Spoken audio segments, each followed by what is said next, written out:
अस्सलाम वालेकुम व्यूवर, कैसे हैं आप सब। उम्मीद करती हूँ आप खैरियत से होंगे। आज मैं आपके लिए अपने किचन में लेके आई हूँ मिक्स अचार की रेसिपी। गर्मियाँ आती ही जो कैरियाँ आती हैं, लसोड़े आते हैं, तो बस उनको देखकर यही दिल करता है कि फ़ौरन अचार डाल लिया जाए। तो मैंने भी आज अपने किचन में अचार डाला है, थोड़ा सा डाला है, मगर मैंने सोचा आपके साथ रेसिपी इसकी शेयर की जाए। तो आप मेरी इस रेसिपी को शुरू से लेकर एंड तक देखिएगा, और फिर अगर आपको ये रेसिपी पसंद आए तो दोस्तों में इसको शेयर कीजिएगा और इसको लाइक कीजिएगा। बहुत अच्छा, बहुत बेहतरीन अचार बनकर तैयार हुआ है। ये देख रहे हैं आप, ये मैंने पूरा गला लिया है। इसके बाद मैंने ये वाले सीन शूट करे हैं। तो आप देखिए और इस रेसिपी को एंजॉय कीजिए और मेरे तरीके से बनाइए। तो फिर चलिए चलते हैं अपनी रेसिपी की तरफ। बिस्मिल्लाहिर्रहमानिर्रहीम। ये कुछ चीज़ें चाहिए, जिसमें हमें कैरी चाहिए। आधा किलो के करीब मैंने कैरी ली और उसको बहुत छोटे पीस में काटा है। बड़े बड़े पीस मुझे नहीं अच्छे लगते, तो मैंने नहीं काटे। और ये थोड़े से लसोड़े हैं। और उसके बाद ये आप देख रहे हैं कि मैंने कैरी को छोटे पीस में काट के और इसको नमक और हल्दी लगा के 2 घंटे रख दिया था। और उसके बाद जो पानी निकला वो पानी फेंक दिया, और इसको मैंने एक छलनी में रख के 2 घंटे और सुखा लिया। तो ये इस शक्ल में आ गई हैं। आप ये प्रोसेस ज़रूर कीजिएगा। उसके बाद मैंने ऑयल लिया है, 2 कप के करीब ऑयल लिया है। तकरीबन ये आधा किलो ऑयल है। ये सरसों का तेल है और मैंने इसको हल्की आग पे गर्म होने के लिए रख दिया है। और इसके साथ ही इसमें ये जो लसोड़े हैं ये भी इसमें ऐड कर दिए हैं। अचार को हमें पानी से बचाना होता है, इसलिए मैं लसोड़ों को बॉईल नहीं कर रही हूँ। अक्सर लोग जो हैं वो इसको बॉईल करते हैं, वो तरीका भी सही है और ये तरीका भी सही है। इसमें यह कि आपको बिल्कुल भी पानी नहीं लगेगा अचार को। तो इस तरीके से हम अपना अचार बनाएंगे। लसोड़े बस हल्की आग पे मैंने पकने के लिए रख दिए हैं। अब ये जो हरी मिर्चें हैं, इसमें मैंने बीच में कट लगा के और सिर्फ मैंने इसमें नमक भरा है, ताकि ये जब हम खाएं तो हमें अंदर से बिल्कुल फीकी ना लगे। इस तरह से आप देख रहे हैं कि मैं अपनी हरी मिर्चों में नमक भर रही हूँ। बस अब खाली नमक भर के रख देंगे। और मैंने तकरीबन 2 पोती लहसुन की ली थी। मोटा वाला लहसुन है मेरा, तो मैंने इसलिए इसको हल्का सा कूट लिया, ताकि वो बड़े बड़े जो जवे होते हैं वो गलने में टाइम लेते हैं।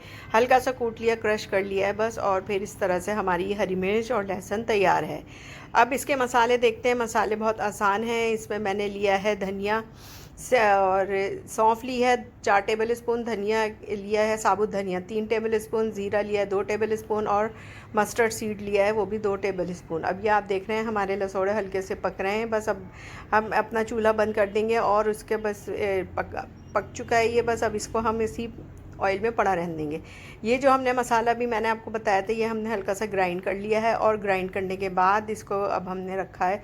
देख रहे हैं आप लसोड़े पक रहे हैं। बस अब मैंने इस मसाले के ऊपर 2 टेबल स्पून इसमें हमने कुटी लाल मिर्च डाली है, और मैंने इसमें मेथी डाली है 1 टेबल स्पून, 1 टेबल स्पून कलौंजी डाली है, और 1 tablespoon red chilli powder डाला है, हल्दी डाली है 1 टेबल स्पून, और सॉल्ट भी डाला है 1 टेबल स्पून। सॉल्ट मैंने इसलिए इसमें कम लिया है क्योंकि हमने मिर्चों में भी सॉल्ट भरा है।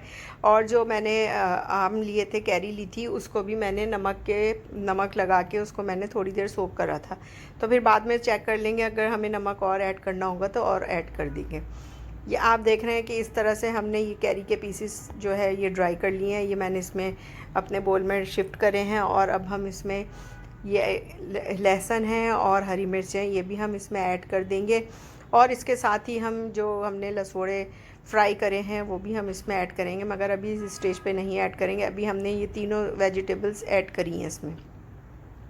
इसके बाद हम क्या करेंगे कि हम जो है वो अपने इसमें मसाले ऐड करेंगे।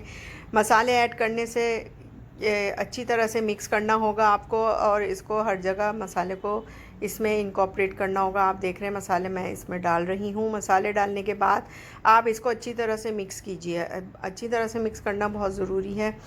अब आप देख रहे हैं कि मैं इसको मिक्स कर रही हूँ, और मिक्स करने के बाद फिर अब हम इसमें आगे का प्रोसेस करेंगे।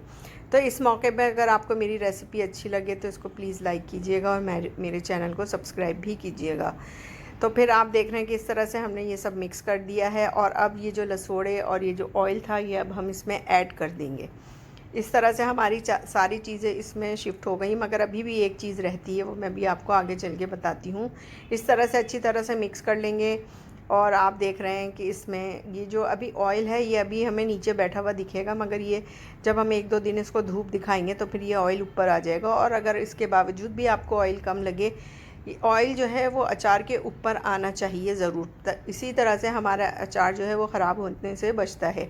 इसमें 2-3 चीज़ों का ख्याल रखना होता है कि एक तो आप इसमें गीला चमचा ना डालें, और दूसरा ये कि आप इसको पानी से बचाएं। और अगर आप एक दफ़ा एक अचार निकाल लें तो उसको दोबारा उसमें वापस से शिफ्ट ना करें, बल्कि इसको अलग किसी जार में, किसी कंटेनर में रख लें। मतलब ये कि इसको आपको थोड़ी हिफाजत करनी होती है। अब मैंने इसमें विनीगर डाला है 4 टेबल स्पून, ये इसकी शेल्फ़ लाइफ भी बढ़ाएगा। इस तरह से हम सारी चीज़ों को अपने मिक्स करेंगे और मिक्स करने के बाद बस अब हम इसको अपने एक जार में रख देंगे। और फिर अब हम इसको तकरीबन हमें इसे 7 से 8 दिन की धूप दिखानी होती है। धूप दिखाना इसलिए भी ज़रूरी होता है ताकि हमारा अचार गल के तैयार हो जाए, क्योंकि इसके चीज़ें जो होती हैं वो टाइम टेकन है, थोड़ा सा इसको मैच्योर होने में टाइम लगता है, जो इसके मसाले हैं। तो इस तरह से अब हम इसको अपने एक जार में शिफ्ट कर रहे हैं। सारा अचार हमने जार में शिफ्ट कर दिया है और बस ये बनकर तैयार है।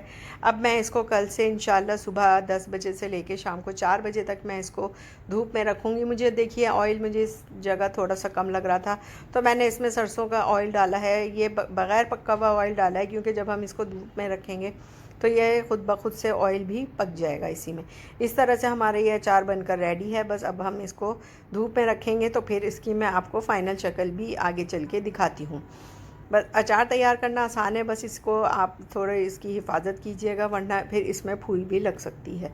जो मैंने आपको टिप्स बताई हैं कि आप इसमें गीला चमचा वगैरह ना डालें, उन चीज़ों को फॉलो करेंगे तो आप भी एक बहुत अच्छा सा अचार बना सकेंगे। ये देखिए, ये मेरे तकरीबन 5 दिन के बाद की ये अचार मेरा बनके तैयार हो चुका है। 5 दिन के बाद की ये मैंने आपको ये दिखाया है अचार, और ये बहुत मज़े का बनके तैयार हुआ है। आप मेरी इस रेसिपी को एज़ इट इज़ फॉलो करेंगे तो आप भी इसी तरीके का अचार बना सकेंगे। कोई मुश्किल काम नहीं है, बस ये है कि थोड़ी सी टिप्स एंड ट्रिक्स होती हैं, आप उसको फॉलो कीजिए और अपने घर में साफ़ सुथरा मज़ेदार सा अचार तैयार कीजिए। गर्मी के मौसम में ये खिचड़ी वगैरह के साथ, दाल चावल के साथ बहुत अच्छा लगता है। ज़रूर बनाइए, बच्चों को फ्रेश खिलाइए और ख़ुद भी खाइए और सेहतमंद रहिए। तो फिर चलते हैं इसी के साथ, इंशाल्लाह आइंदा किसी और रेसिपी में आपके साथ मुलाकात करेंगे। अपनी दुआओं में याद रखिएगा और मेरे इस चैनल को भी ज़रूर सब्सक्राइब कीजिएगा और मेरी रेसिपी को लाइक और शेयर कीजिएगा। चलिए फिर चलते हैं, जब तक के लिए अल्लाह हाफ़िज़।